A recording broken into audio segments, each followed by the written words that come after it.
नमस्कारम।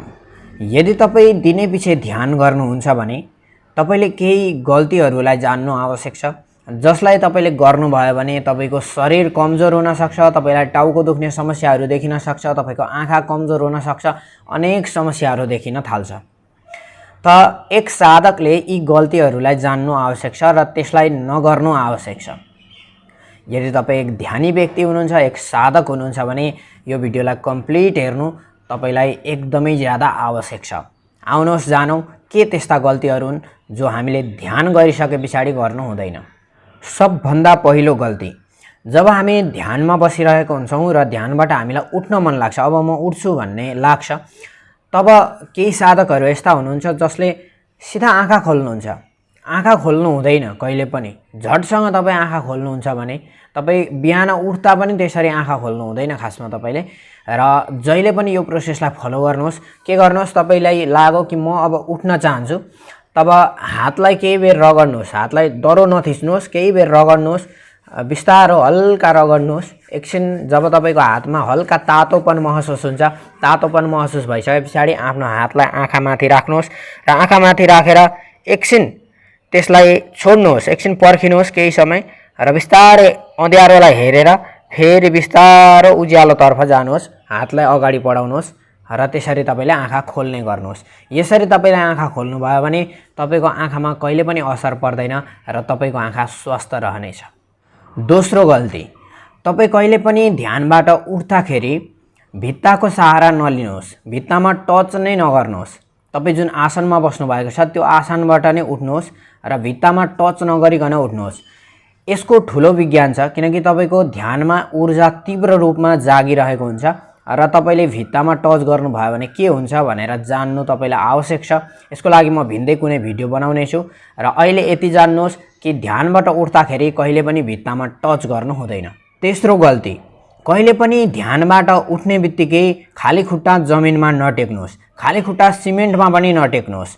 तपाईले ध्यानबाट उठिसके पछाडि खाली खुट्टा जमिनमा टेक्नुहुन्छ भने तपाईको ऊर्जा उँधोतिर बग्न थाल्छ। त्यसैले ध्यानबाट उठ्ने बित्तिकै तपाईले जमिनमा नटेक्नुहोस्। हामी ध्यानमा ऊर्जालाई उँभोतिर लाने प्रयास गर्छौं। ऊर्जा हाम्रो ध्यानमा उँभोतिर गइरहेको हुन्छ, त्यसैले तपाईको दिमाग ध्यानले गर्दा तेज हुने गर्छ। यदि तपाईँ खाली खुट्टा जमिनमा टेक्नुहुन्छ ध्यानको तुरन्त पश्चात भने तपाईको ऊर्जा उँधोतिर बग्न थाल्छ र तपाईलाई काम वासना एकदमै तीव्र रूपमा आउन थाल्छ, सेक्सुअल थट्सहरू आउन थाल्छ र तपाईको दिमाग एकदमै ज्यादा नकारात्मक हुन थाल्छ। त्यसैले ध्यान पश्चात तपाईले केही बेर आसनमै बस्नुहोस् र उठ्दाखेरि पनि चप्पल लगाएर हिँड्ने गर्नुहोस्।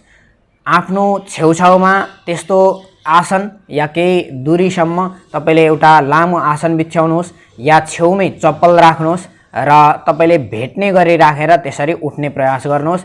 तपाईले कहिले पनि ध्यान पश्चात यो गल्ती नगर्नुहोस्, यो एकदमै ज्यादा महत्त्वपूर्ण कुरा हो। चौथो गल्ती, ध्यानबाट उठ्ने बित्तिकै कोहीसँग बोल्न नथाल्नुहोस्, केही तनाव नलिनुहोस्, तपाईँ कोहीसँग झैझगडा नगर्नुहोस्। कमसेकम 10 मिनट तपाईँ मौन रहनुहोस्।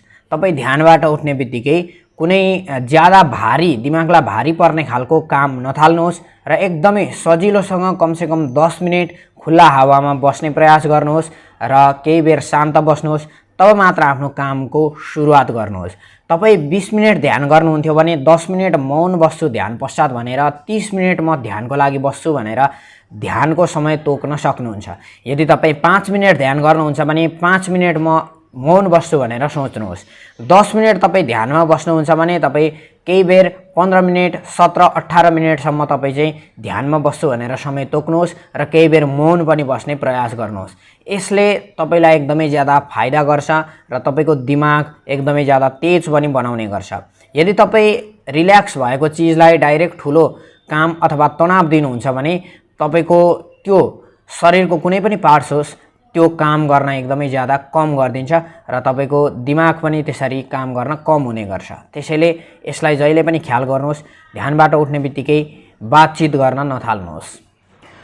पाँचौं गल्ती, तपाईले ध्यान गरिसक्ने बित्तिकै भोजन गर्न नथाल्नुहोस्, केही नखानुहोस्, पानी पनि नखानुहोस्, केही बेर कमसेकम 30 मिनटसम्म बस्नुहोस्। तब मात्र तपाईँले केही भोजन गर्न सक्नुहुन्छ। ध्यानभन्दा अगाडि पनि तपाईँले भोजन गर्नु हुँदैन, भोजन गर्ने बित्तिकै पनि ध्यान गर्नु हुँदैन, ध्यान गर्ने बित्तिकै पनि भोजन गर्नु हुँदैन। यो कुरालाई जहिले पनि ख्याल राख्नुहोस्। तपाईँको शरीर स्वस्थ हुनेछ, तपाईँको मन स्वस्थ हुनेछ।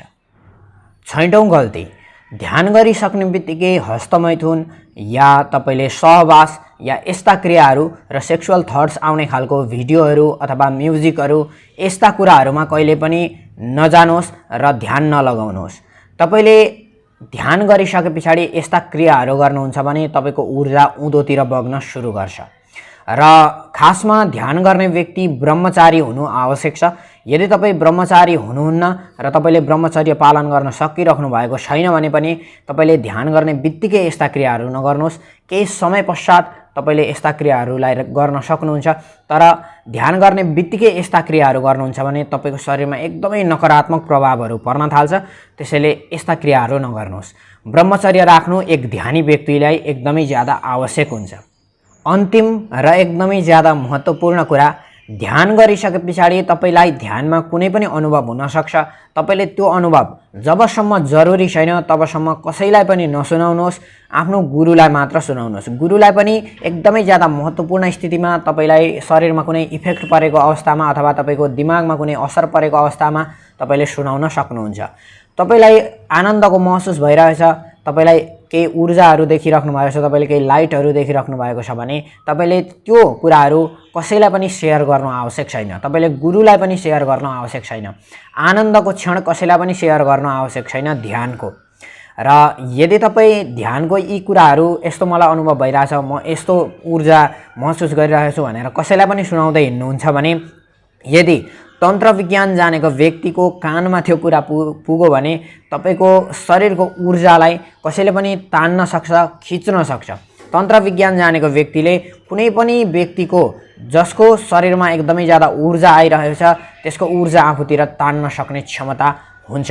त्यसैले यो गल्ती कहिले पनि नगर्नुहोस्। खासमा यो डरले मात्र होइन, खासमा यसको धेरै ठुलो विज्ञान छ।